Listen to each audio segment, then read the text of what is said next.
Olá pessoal, vou dar início então a essa primeira parte do curso que trata do equilíbrio estático, tá? Mas antes de entrar mesmo na matéria eu vou revisar algumas coisas que vocês viram na Física 1 e que são muito importantes para a gente entender o que é o equilíbrio. Tá? Então eu vou falar hoje da segunda lei de Newton translacional, depois eu vou revisar a segunda lei de Newton rotacional. Tá? A segunda lei ela forma aí a base para a gente entender o equilíbrio. Então, acho que é importante a gente começar com uma revisão. Nós vamos estar interessados, então, em dois entes, digamos assim. Eu vou começar falando sempre da segunda lei de Newton para partículas.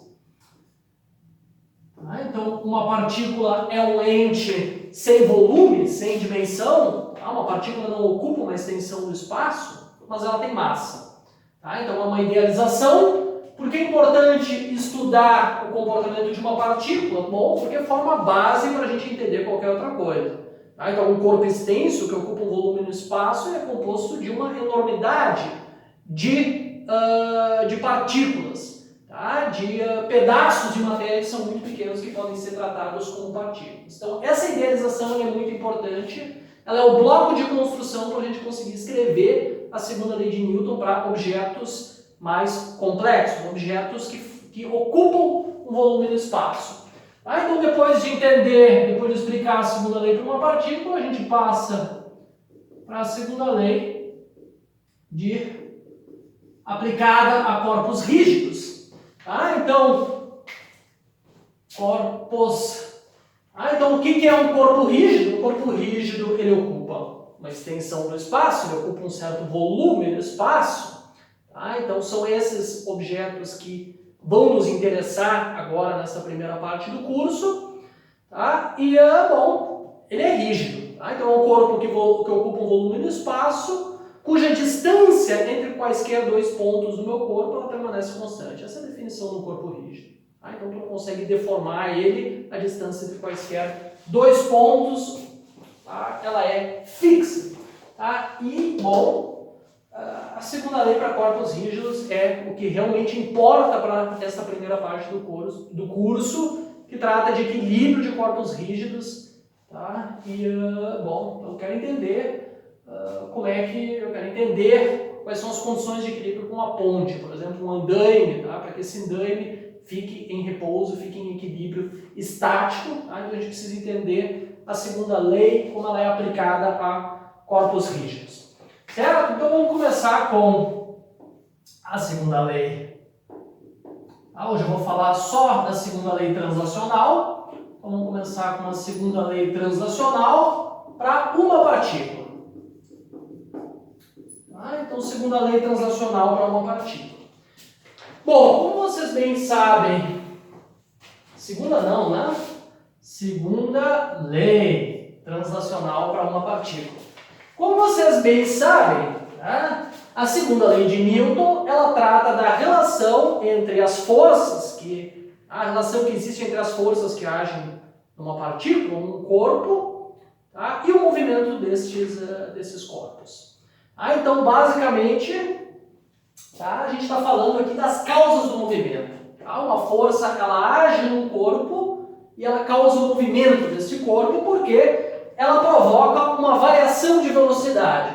Então, sei lá, estou lá dirigindo um carro, dirijo um carro, bato num poste, o poste faz uma força sobre o meu carro e a velocidade do carro, que antes era de 20 km por hora, passa a 0 km por hora. Ou seja, a força que o poste fez no meu carro alterou o estado de movimento do carro. Ou seja, causou uma variação na velocidade do carro e a gente bem sabe que variação de velocidade é aceleração. Então, as forças que provocam o movimento dos corpos, na mecânica newtoniana, essas forças elas são vetores. Porque não basta um único número para mim especificar uma força. Uma força ela tem uma intensidade, ela tem uma direção e ela tem um sentido. Então eu preciso de 3 números para especificar uma força de maneira precisa.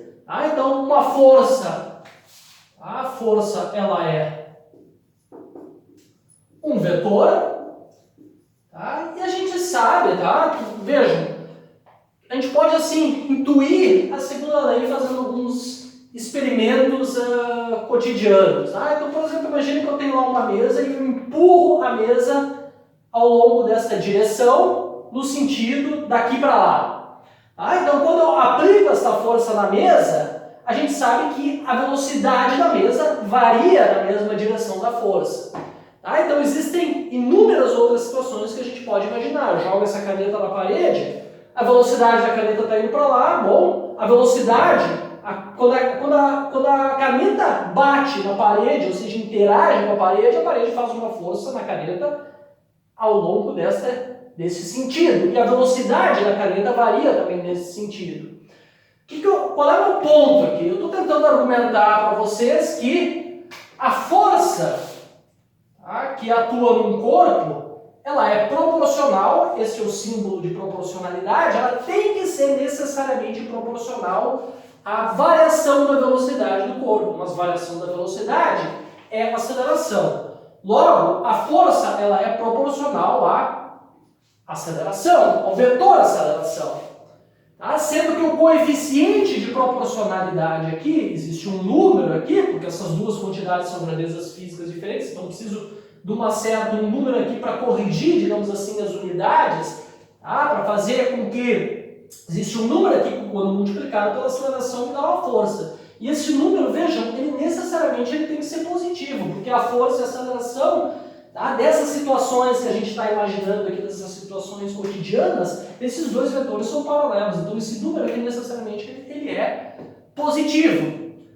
Então vejam, este número, como vocês bem sabem, é a massa, que leva em conta a resistência do corpo a uma mudança no estado de movimento. Então a massa ela não é nada mais, nada menos do que uma propriedade intrínseca do corpo que mede, é uma medida da resistência do corpo a uma variação na velocidade ou no movimento do corpo. Essa é a definição de massa, nada mais e nada menos do que isso. Então, se eu tiver uma bola de boliche e uma bola de tênis, por exemplo, a bola de boliche ela resiste mais a uma variação. Se eu aplicar a mesma força na bola de boliche e na bola de tênis, o efeito da força, a velocidade da bola de boliche vai mudar mais facilmente do que da bola de tênis. Logo, a velocidade da bola de boliche vai ser mais difícil alterar a velocidade dela do que a bola de tênis. Logo, a massa da bola de boliche é maior. Então, quanto maior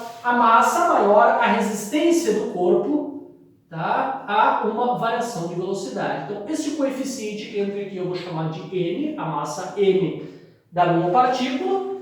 Vejam, por último aqui, a gente fez toda essa... eu tentei argumentar aqui em favor da segunda lei, da razoabilidade da segunda lei.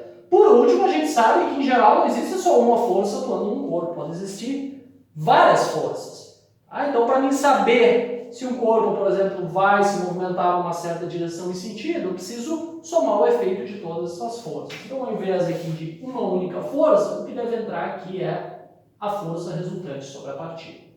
Então, esta é a segunda lei para uma partícula de massa M. A força resultante é igual à soma vetorial de todas as forças que atuam na partícula. Então, sei lá, eu tenho uma força 1, uma força 2. Se eu tiver M forças, eu vou ter o último vetor que vai aparecer aqui, vai ser Fn.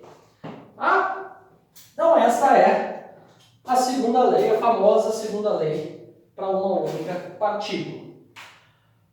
Ora, a gente sabe que a aceleração é igual à taxa de variação do vetor velocidade, ou seja, a derivada do vetor velocidade. Então, eu tenho que a força resultante é igual à massa vezes a derivada do vetor velocidade em relação ao tempo. Veja, a gente pode agora escrever a segunda lei da seguinte maneira. Eu posso tirar esta derivada. Posso escrever isso aqui da seguinte maneira. Isso aqui é a derivada da massa vezes a velocidade. Eu posso introduzir agora um novo vetor que eu vou chamar de momento linear. Então, eu vou definir este cara aqui como sendo o vetor P, e esse aqui é o nosso momento linear ou quantidade de movimento da partícula de massa M. Então essa é uma outra forma de escrever a segunda lei. Então obtive que a força resultante é igual à derivada temporal do momento linear, ou se vocês quiserem, a taxa de variação temporal do momento linear. Essa é uma forma mais compacta, que é a forma escrita por Newton. Certo? Momento linear aí tem unidade de quilograma vezes metro por segundo, né? Força tem Newton, massa, quilo, tudo no SI, né? E assim por diante. Tá? Veja, pessoal, o momento linear, de novo, como é que a gente entende o momento linear de maneira assim mais intuitiva? Ele também tá? Ele nos informa sobre o que é a quantidade de movimento. Veja, quanto maior o momento, a quantidade de movimento, ela depende da massa e da velocidade. Então, quanto maior o momento linear no corpo, por exemplo, menos ele responde a uma aplicação da força. Ou seja, se eu tiver um corpo com um momento linear muito grande, para mim fazer esse corpo, por exemplo, se movimentando, para mim fazer ele parar, eu vou precisar de uma força maior se eu tiver um momento linear muito grande e que atue por um intervalo de tempo também maior para fazer com que ele pare. Por exemplo, uma bala de revólver tem uma massa muito pequena, mas quando ela sai da arma, ela tem uma velocidade muito grande. Então, o momento linear da bala é grande. Para me parar a bala, eu preciso aplicar uma força grande por um intervalo de tempo grande. Um caminhão, puxa o freio, solta o freio de mão lá de um caminhão. De modo que ele se movimenta bem devagar. A velocidade dele é pequena, mas a massa é muito grande. Para me parar esse caminhão mesmo ele andando muito devagar, vou ter que aplicar uma força grande por um intervalo de tempo grande. Tá certo? Então, quanto maior o momento linear, maior a força que eu tenho que fazer para mudar o estado de movimento deste corpo. Bom, essa é então a segunda lei de Newton para uma partícula. Vejam, se a força resultante no corpo, se a força resultante nessa partícula é igual a zero, o que a gente obtém? A gente obtém que a derivada do momento linear é igual a zero, o que implica que o momento linear é um vetor constante. Então, esta é, basicamente não, esta é a lei de conservação do momento linear. Se a partícula não sofre ação de nenhuma força, o momento linear. Ou se, na verdade, se a força resultante é zero, né? Pode ter várias forças, mas se essas forças se cancelarem, por exemplo, o momento linear é constante. Ou seja, o vetor momento linear ele não muda no tempo. O que significa ser constante? Significa que esse vetor está parado no tempo. À medida que o tempo passa, não interessa o que a partícula fizer, é um vetor que é constante. Modo, direção e sentido não varia no tempo. Certo? Esta é a segunda lei para uma partícula. Passamos agora, então, a discutir... Bom, vou apagar tudo. Vamos discutir agora, então, a segunda lei de Newton para um sistema de partículas. Certo?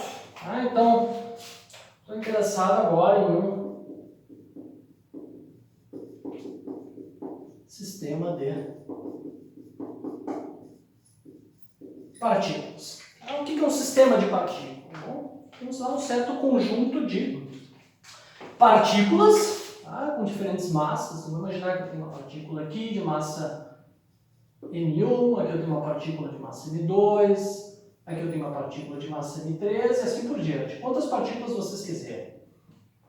Então, esse aqui é o meu sistema. Eu tenho um conjunto de partículas. Esse é o meu sistema.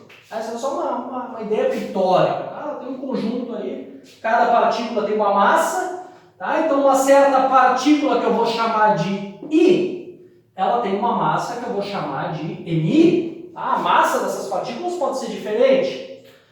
Veja, agora eu posso ter nesse sistema, por exemplo, imagina que tu tem um gás.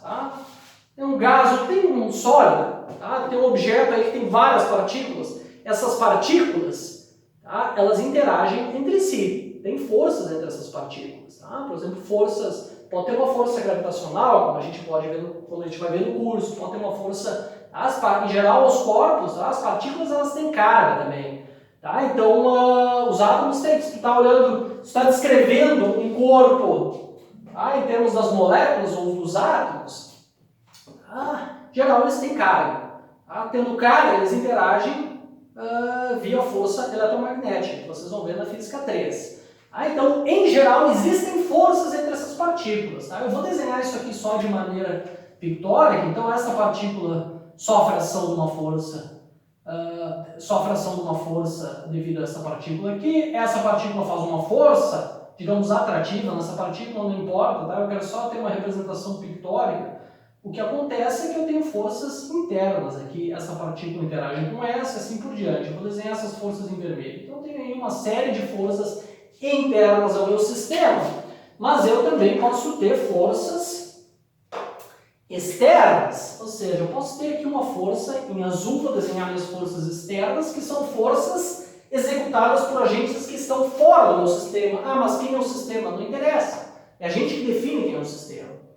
Tá? É a gente que define quem é o sistema. Tá? Então, definir esse conjunto de partículas aqui como sendo meu sistema, toda força que atua de algum ente, que é executada por algum ente que está fora desse meu sistema de partículas e alguma das minhas partículas, é uma força externa que eu vou desenhar em azul.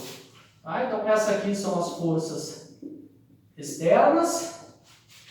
E eu tenho também forças em vermelho, que são as forças internas. Certo? Bom, agora, o que acontece quando eu estou descrevendo a transação de um corpo rígido, tá? Ou de um sistema de partículas? Vejam, existe um ponto nesse sistema. Tá? O meu corpo ele pode estar fazendo uma coisa muito complicada. Imagina que eu pego essa caneta e jogo. Tá? A caneta ela vai ter, se eu olhar para um ponto dessa caneta, ela vai estar fazendo, tentar acompanhar ao longo da trajetória da caneta, um ponto dela está fazendo um movimento complicado, porque a minha caneta ela pode voltar. Tá? Mas nesse lançamento, quando eu jogo a caneta, não importa o que ela fizer de complicado, existe um ponto da caneta, e este ponto é o centro de massa, que se move de maneira simples. Tá? Este ponto ele faz um movimento de translação, ele se move como se a caneta fosse uma partícula. Então, este ponto, o centro de massa da caneta, que eu já vou mostrar como se calcula, mas no caso da caneta, ela tem uma distribuição aqui de massa que é mais ou menos uniforme, tá? Então o centro de massa está em algum lugar mais ou menos aqui no meio da caneta. Este ponto se move de maneira simples. Ele nos dá uma informação de como a caneta como um todo está transladando no espaço, sem se preocupar com o movimento rotacional. Então a maneira mais apropriada de eu descrever o movimento de translação de um corpo rígido é olhando para o movimento do centro de massa. Certo? Então, como a gente calcula o centro de massa? Primeiro, a gente quer calcular a posição do centro de massa.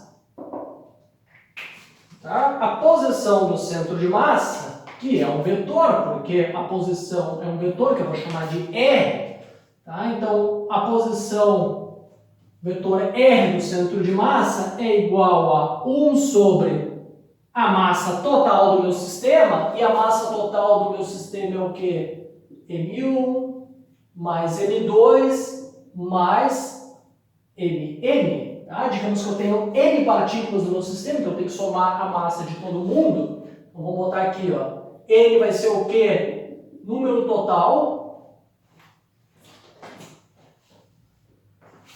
Então eu estou assumindo que N é o número total de partículas.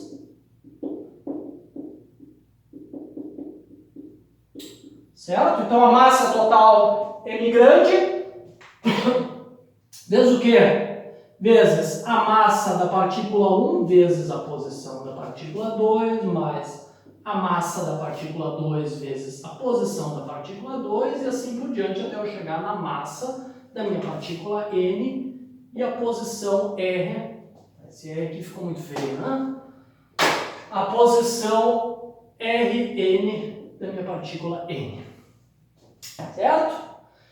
Veja, pessoal, posição é definida, não, meu vetor de posição é definido em relação ao sistema de coordenadas. Cadê meu sistema de coordenadas? Bom, pode ser qualquer sistema aqui, né? Vamos desenhar um sistema de coordenadas.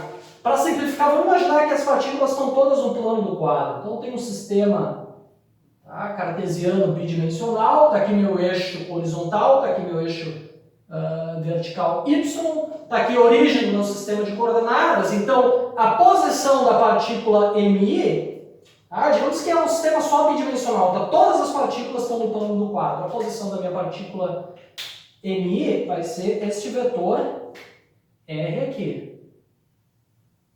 Tá? Então o vetor ele localiza a partícula de massa I, a minha partícula I, no meu sistema de coordenadas, que é completamente arbitrário. Então, esse aqui é o vetor posição da partícula I. Tá certo? Veja, pessoal, a posição do centro de massa depende da escolha do meu sistema de coordenadas. Se eu desenhar a origem, tá? O ponto aqui, x0, y0 aqui, se eu colocar a origem do meu sistema de coordenadas aqui, em relação a esse novo sistema de coordenadas, a posição do centro de massa do meu sistema vai ser descrita por outro vetor. Mas a distância do centro de massa, cuidado pessoal, posição e distância são coisas diferentes. A distância do meu centro de massa em relação às partículas vai ser a mesma, independente do sistema de coordenadas. Mas o vetor posição que descreve a posição do centro de massa difere. Em outras palavras, posição, como vocês devem saber, depende do sistema de coordenadas. Distância, distância entre, aqui nesse caso, entre o centro de massa e as partículas, não. Bom, isso aqui, pessoal, a gente pode escrever da seguinte maneira. 1 sobre a massa vezes soma, somatório de I igual a 1, partícula 1 até partícula N, massa da partícula I, vetor posição da partícula I. Tá claro? Eu espero que vocês estejam familiarizados com essa notação. Isso aqui é igual a essa quantidade entre parênteses. Ou seja, eu tenho que somar tudo que depende de I entre I igual a 1 até I igual a N. Então vai ser isso aqui em I igual a 1, mais isso aqui em I igual a 2, até, vou somando até chegar em I igual a N. Tá claro? Bom, em que ponto estamos? Vamos derivar agora essa expressão. Vamos derivar essa expressão em relação ao tempo. O que a gente obtém? Se eu derivar isso aqui em relação... Se eu derivar isso aqui em relação ao tempo, eu obtenho 1 sobre a massa do sistema, soma I igual a 1 até N, Ni, a massa da partícula I não depende do tempo, derivada de Ri em relação ao tempo. Mas a taxa de variação da posição da partícula I é a velocidade da partícula I. A taxa de variação da posição do centro de massa é a velocidade do centro de massa. Mas Ni vezes Vi é igual a... Ni vezes Vi é igual ao momento linear da partícula I. Então eu obtive que a velocidade do centro de massa é igual a 1 sobre N vezes a soma dos momentos lineares de cada partícula. Mas somar vetorialmente os momentos lineares de cada partícula é exatamente a definição de momento linear do sistema, que eu vou chamar de P maiúsculo. Este vetor aqui, que é a soma de cada um dos momentos lineares, é o momento linear do sistema. Então daqui eu obtive uma relação interessante que me diz que o momento linear do sistema, passo essa massa multiplicando, é igual ao quê? Massa total vezes velocidade do centro de massa. Tá claro? Essa é uma relação interessante, porque, veja, se eu quiser calcular, ela nos diz que, se eu quiser calcular o momento linear do sistema, eu não preciso saber o momento linear de cada partícula. Não preciso saber a velocidade e a massa de cada partícula. Basta eu saber a massa total, que gerar uma quantidade mensurável, e basta eu saber a velocidade do centro de massa. Se eu souber a posição do centro de massa e qual é a velocidade dele, eu consigo calcular o momento linear do sistema. Avante! Avante porque a gente quer obter a segunda lei de Newton. A segunda lei de Newton envolve uma aceleração, uma derivada segunda. Então vamos derivar este negócio de novo. Então eu vou passar essa massa para cá, então eu tenho que massa vezes velocidade do centro de massa é igual a isso aqui.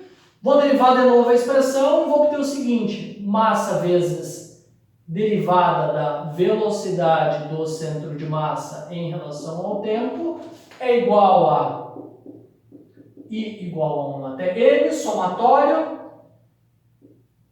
Mi derivada da velocidade da partícula I em relação ao tempo. Mas velocidade da partícula I em relação ao tempo é igual à aceleração da partícula I.